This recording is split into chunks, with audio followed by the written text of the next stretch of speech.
Assalamualaikum, nama aku Bamboy dan welcome to channel Bamboy TV di mana Bamboy akan mengupas kes-kes true crime, kisah misteri, seram dan pelik yang terjadi di serata dunia.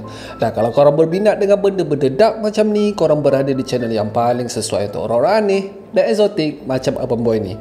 Di akhir video, kalau korang suka dengan konten ni, Abang Boy sangat-sangatlah appreciate kalau korang boleh belanja Abang Boy satu like, dan mungkin juga korang boleh consider untuk subscribe dan tekan bell notification button tu supaya tak terlepas video Abang Boy yang akan datang. Seperti yang korang tahu, Abang Boy memang gila game. Nasib baiklah Abang Boy dah jual PS4 Abang Boy dulu.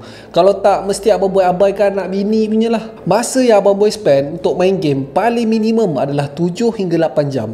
Abang Boy memang tak ada self control guys. So untuk menjaga kesejahteraan rumah tangga, baiklah Abang Boy jual. So bercakap pasal game ni, antara game yang Abang Boy paling suka adalah horror game. Terdapat banyak gila game yang menarik dekat pasaran. Dan percaya tak, ada di antara game-game ni diinspirasikan daripada kejadian atau watak yang sebenar. Ada yang diambil daripada pembunuh bersiri, legenda mitos rakyat ataupun misteri yang masih belum terungkai. Ini adalah di antara 5 game horror yang padu diinspirasikan daripada kisah sebenar. Ini bukan list countdown tau. Maksudnya kat sini, semua game ni best untuk dimain. Dan kelima-lima ni adalah game favourite Abang Boy. Oh ya, hari ni Abang Boy ada co-host. Nama dia Denji, sepenuh nama watak anime favourite Abang Boy, The Chainsaw Man. Baru lepas bagi dia makan, dia dah kenyang. Dah harap-haraplah dia duduk diam sampai habis video. Harap-haraplah. So anyway, tanpa membuang masa, let's roll the intro.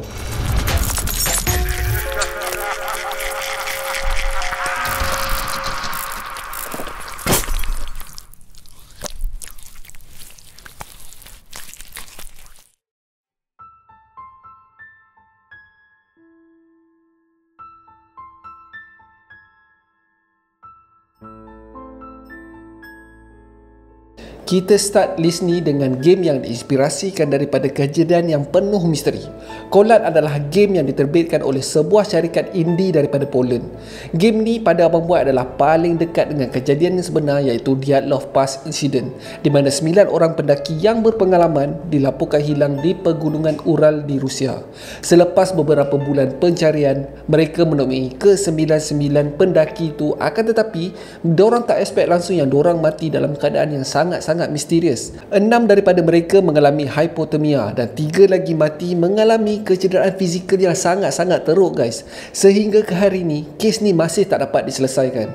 Dalam game ni, korang memainkan watak seorang lelaki yang ingin merungkai misteri apa yang terjadi kepada 9 orang pendaki di Dyatlov Pass. Korang akan melalui jalan yang sama yang dilalui oleh pendaki dalam kejadian sebenar. Spekulasi mengatakan yang ke-99 pendaki mengalami nasib malang akibat runtuhan salji ataupun avalanche. Tetapi dalam game ni, diorang offer korang penjelasan yang lain tentang kejadian.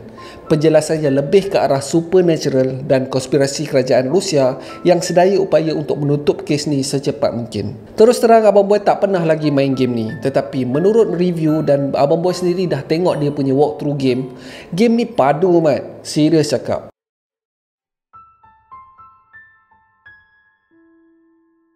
Game ni pula mengisahkan tentang satu kru dokumentari telah diberi peluang untuk membuat satu coverage tentang sebuah hotel tinggal yang dikatakan menjadi tempat penyiksaan dan pembunuhan lebih 200 orang oleh pemiliknya. Dan pemiliknya adalah Henry Howard Holmes. Henry Howard Holmes ni dikatakan pembunuh berseri yang pertama di Amerika Syarikat pada pertengahan hingga ke penghujung abad ke-19. So menurut fakta kes, nama sebenar Holmes adalah Herman Webster Mudgett. Holmes melakukan jenayahnya hanyalah untuk scam orang je. Dia akan claim insurans atas nama mangsa dan berjaya memperolehi banyak duit gila guys. Dia juga adalah orang yang pakar dalam bidang perubatan disebabkan dia adalah penuntut pengajian perubatan semasa dia muda remaja. Dan dia memulakan scam insurans dia semasa dia menuntut di University of Michigan di bawah jurusan ubat-ubatan dan pembedahan dan bekerja sambilan di makmal anatomi. Senang cerita, Mamat ni memang handle bilik mayat lah. Dia mulakan dengan menjual bahagian-bahagian tubuh mayat dan kemudiannya beralih kepada penipuan insurans atas nama mayat.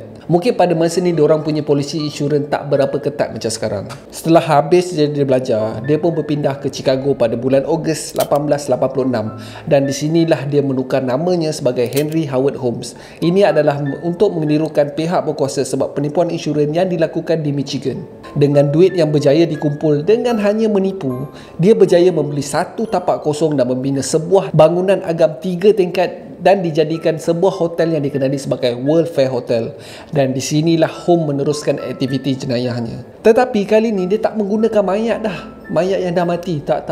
Kali ni dia membunuh para penghuni hotel dia pula. Semasa pembinaan hotel ni, Holmes telah membina laluan rahsia di antara bilik ke bilik, di mana dia boleh keluar dan masuk tanpa disedari oleh penghuni. Ada juga dibina perangkap di mana kalau tersalah langkah, penghuni boleh terjatuh dalam sebuah lubang yang di bawahnya ada pancang besi yang tajam. Tak cukup dengan tu guys, ada juga bilik terowong rahsia yang digunakan khas untuk tujuan memindahkan mayat-mayat yang telah dibunuh ke tingkat bawah tanah bangunan tu. Dan di sinilah, di bilik bawah tanah ni, Holmes akan membedah mayat-mayat mangsa untuk mengeluarkan organ-organ dalaman bagi tujuan menjual di pasaran gelap. Sisa-sisa mayat tu akan direndam dalam cairan asid untuk tujuan pelupusan bukti. Akhirnya Holmes telah ditangkap pada 17 November 1894 dan segala aktiviti jenayahnya terbongkar. Walaupun begitu, Holmes hanya didapati bersalah atas pembunuhan seorang saja disebabkan segala bukti berjaya dilupuskan. Tak ada bukti-bukti lain yang boleh mengaitkan Holmes dengan kehilangan ramai orang. Korang kena ingat, ini tahun 1890-an. So memang obvious lah, polis tak mempunyai kepakaran mengumpul bukti semacam sekarang ni. Holmes telah dijatuhkan hukuman gantung sampai mati. Tetapi yang interesting pasal kes ni adalah semasa dia menjalani hukuman gantung tu, semasa panel kat bawah tu terbuka dan leher Holmes dijerut, dia tak mati time tu tau. Dia meronta-ronta selama 15 minit dan 20 minit kemudian barulah doktor mengesahkan yang Holmes telah mati. Korang bayangkan 15 minit kena jerut tak mati-mati guys. Gila betul. Sebelum hakim menjatuhkan hukuman, Holmes telah meminta untuk mayatnya ditanam di bawah hamparan simen supaya organ-organnya tak dicuri. Game The Devil in Me ni mengambil inspirasi sebiji-sebiji tau pasal kisah hidup Holmes ni. Tetapi of course lah, dorang twist lah sikit. Game ni lebih mengarah kepada supernatural. Abang Boy tak nak bagi spoiler banyak sangat. Yang best pasal game ni adalah semasa korang tengah main, korang akan berulang-ulang kali diberi pilihan, dan setiap pilihan yang korang pilih tu akan membawa kepada pengakhiran yang berlainan. Dia ada 2 atau 3 ending kalau tak silap dalam game ni. So kalau korang ada masa, korang boleh check it out.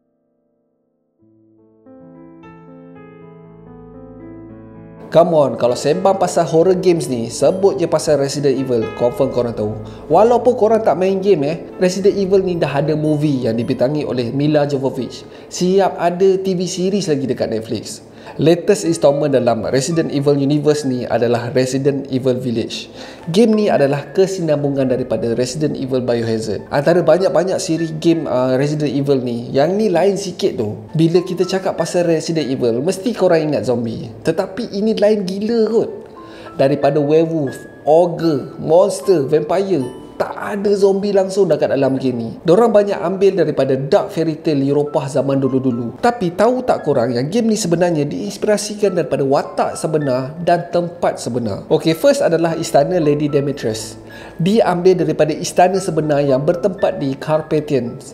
Dan pada siapa yang tak tahu, Carpathians adalah tempat di mana The Blood Countess Elizabeth Bathory tinggal. Begitu jugalah watak protagonis yang tinggal dekat dalam istana tu. Abang Boy rasa by now ramai gamers yang dah kenal watak ni. Lady Demetrius, seorang wanita aristokrat yang tinggi lampai, mempunyai ciri-ciri seperti vampire. Watak ni sebenarnya diambil daripada Elizabeth Bathory.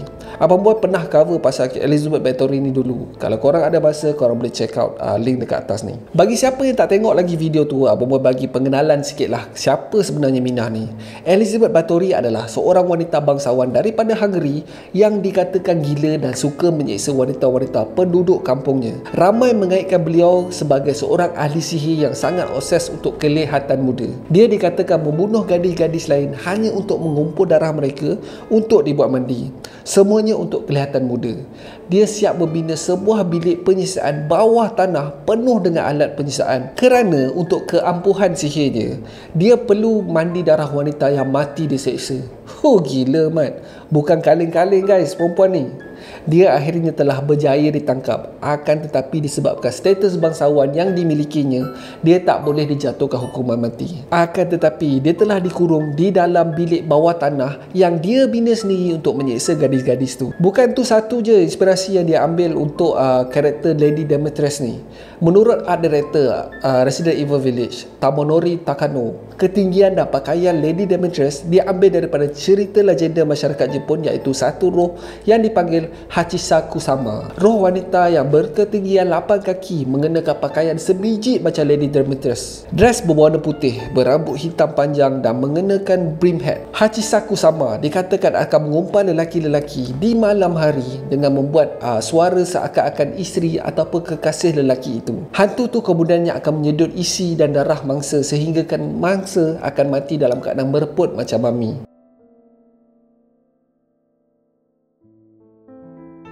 Kaki game confirm tahulah pasal game ni.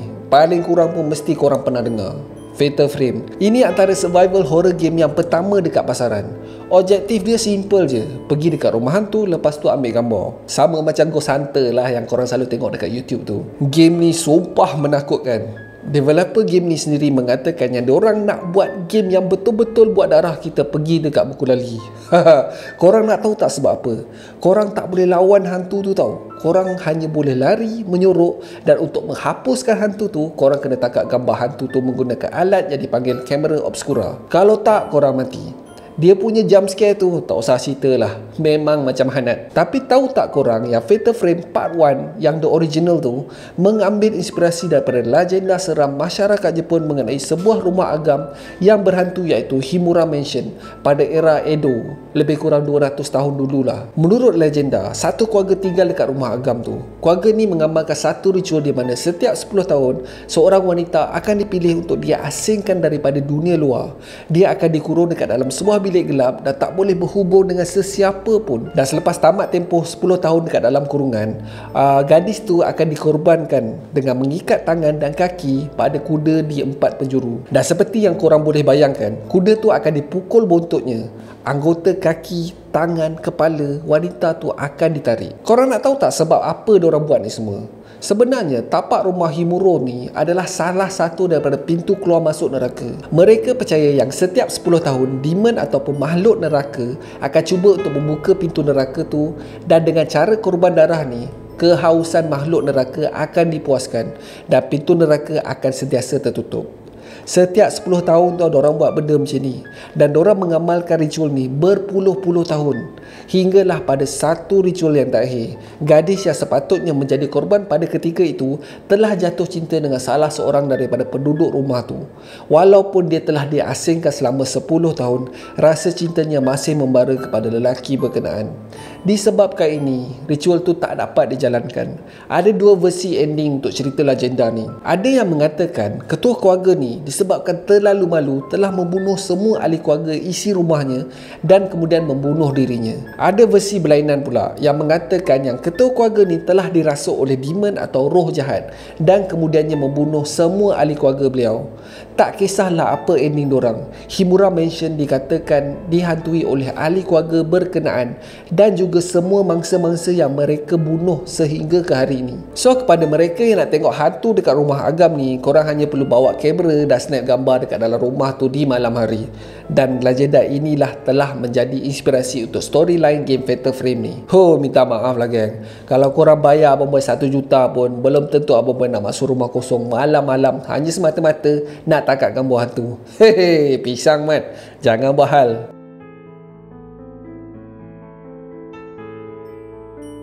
Hospital, tempat di mana pertembungan di antara hidup dan kematian.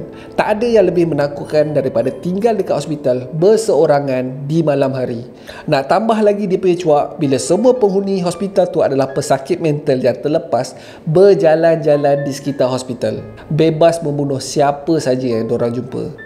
Hospital ni sebenarnya dijadikan pusat eksperimen untuk kerajaan, menjadikan pesakit mental ni semua sebagai bahan uji kaji dadah dan brainwash. Lebih kurang diorang nak jadikan super soldier lah. Yes guys, ini adalah setting untuk game Outlast. Game yang Abang Boy tak habis-habis sampai sekarang. Serius weh, dia punya cuak memang level lain. Kalau korang main game ni, korang akan kontrol satu watak wartawan yang terperangkap dekat dalam hospital gila ni, dan misi korang adalah untuk menyiasat hospital tu selepas korang dapat info yang sesuatu yang tak betul terjadi dekat dalam hospital tu. Bunyi macam senang je kan? Hoi, tak guys, memang tak. Yang buat game ni macam Hanan adalah korang tak boleh lawan guys. Korang hanya boleh lari, menyorok supaya orang-orang gila tu tak dapat tangkap korang. Ada part yang korang berada dekat dalam bilik gelap dan satu-satunya cara untuk korang melihat adalah melalui night vision camcorder korang. Itu pun kadang-kadang habis bateri weh. Kalau habis bateri memang pisang. Dia punya jump scare, boleh gugur jantung. Tapi tahu tak korang, semua benda ni, semua eksperimen ni diinspirasikan daripada benda betul guys. Eksperimen yang dilakukan oleh CIA sendiri pada suatu ketika dahulu. Diorang cuba untuk menjadikan seseorang tu mempunyai kuasa psikik. Bunyi macam storyline sebuah movie kan? Bunyi macam fiction je. Tetapi ini betul-betul berlaku guys. Projek ni bermula pada tahun 1953 dan berakhir pada tahun 1973. 2 dekad projek ni dijalankan dengan penuh rahsia. Projek ni bermula selepas Perang Dunia Kedua dan mengambil daripada kertas laporan daripada laporan uji kaji kejam ke atas manusia oleh pihak Jepun, iaitu Unit 731, dan juga uji kaji yang dijalankan oleh Nazi Germany terhadap tahanan perang mereka. Abang Boy ada cover pasal Unit 731 dalam video Abang Boy yang lepas. Kalau korang ada masa, korang boleh check it out. Anyway, misi untuk projek MK Ultra ni simple je. Dia punya misi adalah untuk develop dadah yang mampu kontrol minda musuh. Paling kurang tidak pun untuk menjadikan askar US mempunyai keupayaan untuk kontrol minda orang lain. Pada masa ni adalah era perang dingin di antara US dan negara-negara komunis seperti China, North Korea dan juga yang paling obvious adalah Rusia. Kalau korang nak tahu, LSD ni sebenarnya direka oleh CIA sendiri tahu untuk projek MK Ultra. LSD, gula-gula yang orang telan untuk terbang ke bulan tu. LSD tu. Semua tahanan akan diberi LSD dengan dos yang sangat-sangat tinggi untuk melihat rangsangan otak dorang kepada kuasa psikik. Dorang disuruh untuk menggerakkan sesuatu barang hanya dengan menggunakan minda dorang je. Gila weh. Projek-projek seperti projek Artichoke, Bluebird dan Montauk telah menjadi inspirasi kepada bermacam-macam teori konspirasi sehingga ke hari ini. Tak cukup dengan tu, MK Ultra telah dijadikan sumber inspirasi terbesar untuk cerita kegemaran korang, iaitu The Stranger Things. Memang interesting gila weh pasal projek MK Ultra ni. Rasa macam nak cover tapi entahlah. Apa kata korang? Kasih like banyak-banyak kalau korang nak Abang Boy cover. Berbalik kepada game Outlast, Abang Boy masih tak puas hati. Kenapa weh? Hero tak boleh nak lawan. Sakit hati tahu tak? At least bagilah guna batang besi ke. Paling busuk pun boleh tumbuk ke, sepak ke. Ni tak weh. Sampai ke hari ni Abang Boy tak boleh nak habis game tu sebenarnya. Disebabkan benda ni. Rasa macam loser gila kot. Main game tapi tak boleh nak lawan orang jahat. Kena menyorok je. Tak pendekar lah macam ni. So that's it for today guys. Terima kasih sebab tengok video Abang Boy sampai habis. Kalau korang suka dengan video ni, Abang Boy sangat-sangat appreciate kalau korang boleh belanja Abang Boy satu like. Dan mungkin juga korang boleh consider untuk subscribe dan tekan bell icon tu supaya tak terlepas video Abang Boy yang akan datang. So akhir kata, jangan nakal-nakal, be awesome, stay creepy. Assalamualaikum.